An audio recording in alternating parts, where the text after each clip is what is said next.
Welcome back to my channel. This is T. In this video, I am going to talk about a couple of different things. I am mainly going to talk about how game stalkers wait for the person that they are game stalking to change. And so, game stalkers wait for the person or the people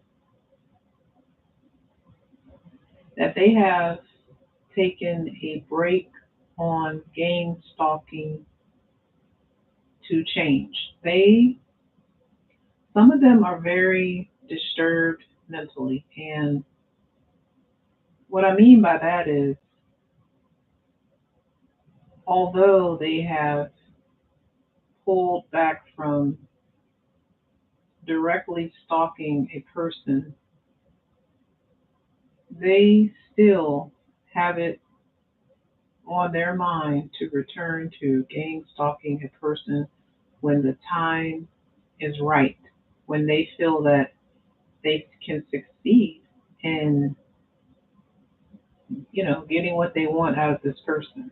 So what you may notice is that the original group that the game stalkers were in, you may notice that this group has thinned out. The reason why is because some of the people don't want to do it anymore. They understand that it's against the law, they understand the risk, and they don't want to be held accountable by the law. And as time goes on, I believe that they start to see just how dangerous and how bad the situation is overall. So some of the game stalkers will stop game stalking completely, but you will have some that will persist on game stalking a person, even though it has been a very long time. It can be years and years and years and years and years. And so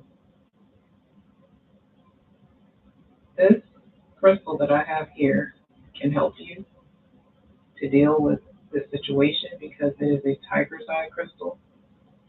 And if you think about the animal, you'll know that it's very watchful and it's very protective. And so the energy that this tiger's eye crystal will emit will be a protective energy.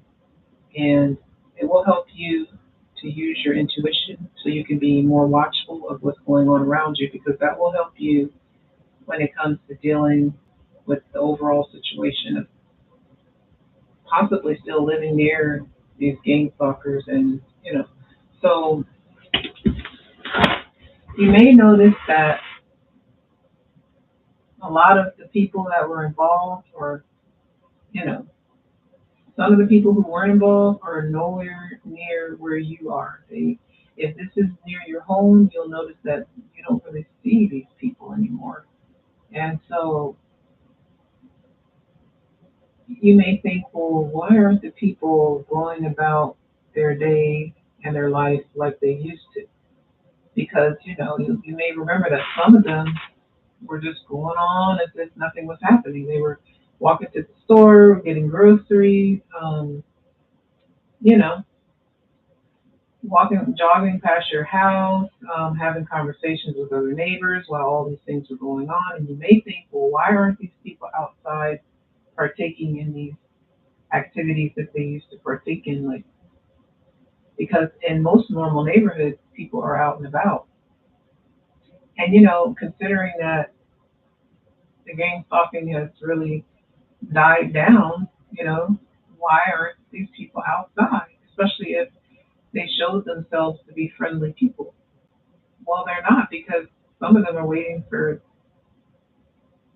you to feel bad, to feel like because you have these boundaries and these standards, it makes it hard for them to be outside or to go by your house, and it doesn't. It doesn't, because more than likely you were very accommodating, initially before you realized you were being gang stalked, and you gave these people several chances to stop doing mean things like maybe leaving poop in your yard or throwing it in your yard, or um, driving your vehicles up in your driveway, revving them up, and then, a lot of noise, disturbance, and even like staring at you and waving at you and hanging around your mailbox, just maybe even someone pulled into your driveway and talked with someone. All of these things are bullying tactics. And you probably tried your best to avoid a conflict, but you were left no choice but to go ahead and address it, because otherwise what would happen? You'd have to submit to these people, and that's not the type of person that you are. So more than likely, you tried all you could to not have a situation end up how it has, to where you pulled yourself away from these people and other people because, well, if these gang stalkers are mingling with people who are not gang stalking you and don't know anything about it, well, then, who do you trust? How can you trust someone? So, and you decided to find people that for sure that are not involved in this at all that you have around you. And so basically, you're probably thinking, well, how, why, and where are these people? And the thing of it is it's not your fault. These people are not outside. It's on them. They can be outside if they want. Only thing they have to do is be respectful towards you. And of course, you allow for some few things to happen, but never so much that it brings you back to, the possibility of some type of conflict with these people. So what you'll want to do is realize that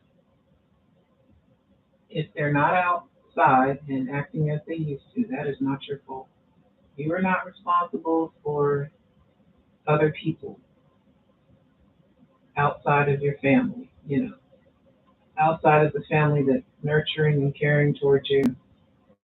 You're only responsible for yourself and whom you allow yourself to be responsible for when it comes to, to a degree, with certain things.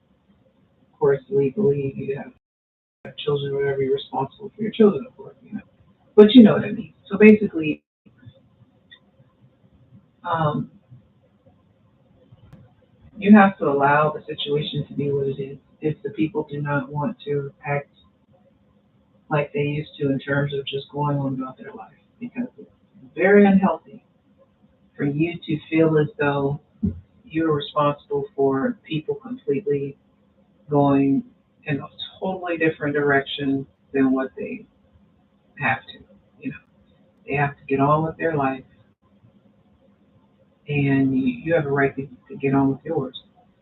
As a matter of fact, you will move on because that is what you need to do, and you have the strength, and so maintain the strength.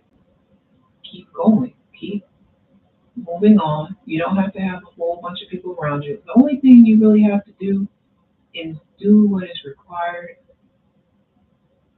by law to a degree. There's certain responsibilities, things you have. And also, make your life how you want it.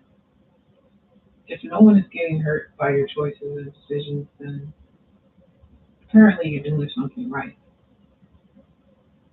But if you look around the world, everyone lives pretty much, within reason how they want to. And the thing with game stalkers is they like to try to make people feel like they're living in the wrong way. Like the choices they're making and the things they're doing isn't right. But then if you look at these people, you'll start to discover that there's a lot of things that's not right with them that they try to cover up, they try to hide, and they will banter together, or come together with a whole bunch of people to try to make you feel like you are wrong and they are right and they are upright people, and you know They may even try to use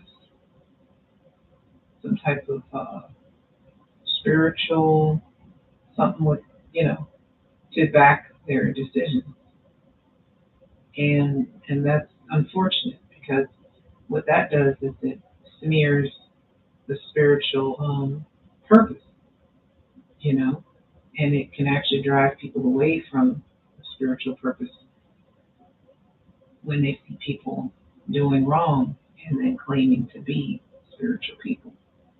You know, that's a whole nother video, really.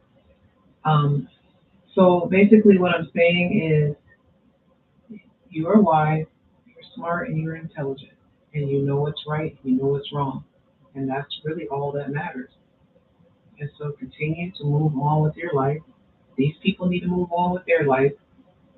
You can't carry the weight of the world on your shoulders. That's probably some of the reason why you ended up in the situation that you're in. Of course, you know, some of it you have to take some responsibility for, but obviously, someone game stalking you is not your fault. But what I'm saying is, if you don't have boundaries in place, it helps these people to do this. So